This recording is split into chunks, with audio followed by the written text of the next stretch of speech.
Now, I understand that you're using these recordings to help deliver a course at one of our regional campuses at Southampton. How's that going? It's going very well. It's going smoothly as far as we can tell. I mean, one of the objectives here in doing these recordings is to then have the ability to offer these courses in different formats, particularly a hybrid format, where we would expect students to view the lecture before coming to a class meeting, and then the class, instead of being the lecture, would be an active learning environment with perhaps question and answers, review, various activities. In particular, in the case of physiology, doing case studies and things like this would be, absolutely great. So it's an opportunity to expand the content in the course. And our first attempt at doing this is in this class at Southampton. And we have a class of about 15 students out there. They're viewing the lectures before coming to class. And then the instructor out at Southampton, who is working with us, is running a class with the students.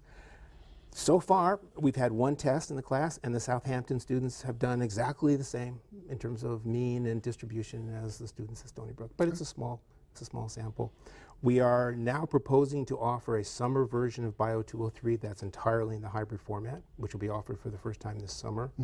And we're also proposing to offer a mini course made up of selected parts of Bio 203 that we know are, one, particularly difficult for students, particularly students that are coming in as transfer students, and that are very important as prerequisites for advanced courses. And so we think this could be a new model to create mini courses that highlight specific parts of courses, that have very important content. Of course, the great thing is if you're in a follow-on course that needs some material from yours, this also offers a great opportunity for the students to go back and say, what was it that Dr. Collins said about that? Absolutely. And in the biology curriculum, the labs are separate courses.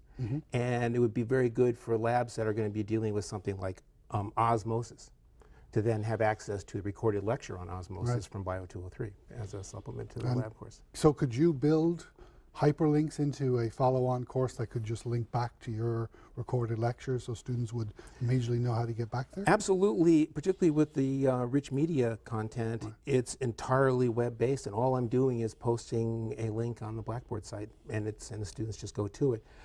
And the product is very easy to edit from my perspective, so that we could actually take parts of a lecture and package them in appropriate ways for other courses or for review. One of the challenges that online instructors have in developing a new online course is it's really useful to use the same conversational tone in developing notes for an online class that you use in the real classroom. So another advantage of this system is it'd be a great way of recording a class in preparation for transcribing and creating that conversational tone in your lecture notes in developing online courses. Absolutely. And over time, you get a library of these things.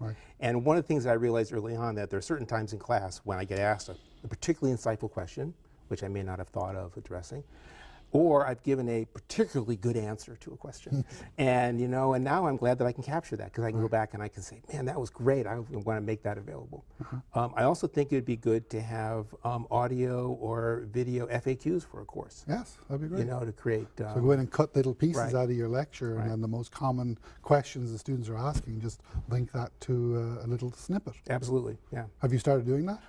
Not yet. So we're still dealing with, this is our first semester, full semester of using the Echo system in this capacity, but we're actively looking to expand into other areas now.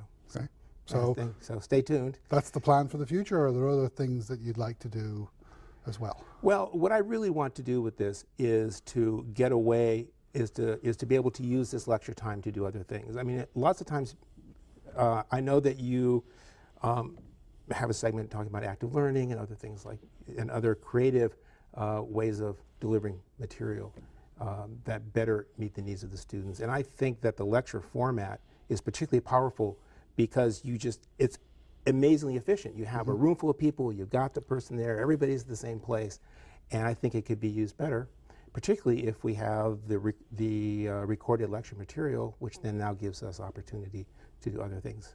Do you ever see a point where you would just use the lectures, assign them as quote-unquote pre-required reading or pre-required viewing for the students, and then do totally different things in the classroom? Well, that's exactly what we're proposing to do with the hybrid course in the summer. Okay. And so, we're going to take all the lectures that we're recording this semester, and that they will be available for students to view, and they'll be expected, required, if you will, to view them before the class meeting, and then the class meeting will be more of an active learning environment. So here's a sensitive question that I know Sure. is always lurking in the back of a Well, there are a number of faculty member. sensitive questions, right? So you're now recorded. Right. Bill, we're not going to pay you to teach this class next year. We're just going to show the recordings and have somebody give the exams. Absolutely, right. Is that a practical thing that the university could do? That's one. There are two issues that faculty bring up when you first discuss this idea with them. The first one you've already mentioned, which is the attendance. They kind of think, you know, Right. students are going to come. The second thing is that who owns the who owns the product, who gets to decide how it gets used, and let's say the university decides to go make money on it. Right. Hopefully they don't terminate my position, but let's say I'm still hired, but they go off and do something on their own. What recourse do I have? And I must admit that, practically speaking, they really can't do that, because the quality, this is a quality-driven type of activity. I mean, the courses that are going to work are the ones that are really high quality, and you're not going to be able to just simply take the recordings and then just throw an adjunct on top of them and use them effectively. However, it certainly could be the case. The short answer to your question is that this is still unresolved. Mm-hmm. I think that there's an unofficial policy right now that we have some shared ownership of the product, but I don't really think that's been totally decided. There is actually a provostial task force that will be looking at this whole issue. Right. But that's actually, I think, one of the critical issues that's preventing more faculty from embracing these types of technologies. Oh, then I'll push it along faster. Absolutely, you should do that. I hope so. Okay, so now we have a question for our audience. Do you know what a vodcast is? The answer when we return.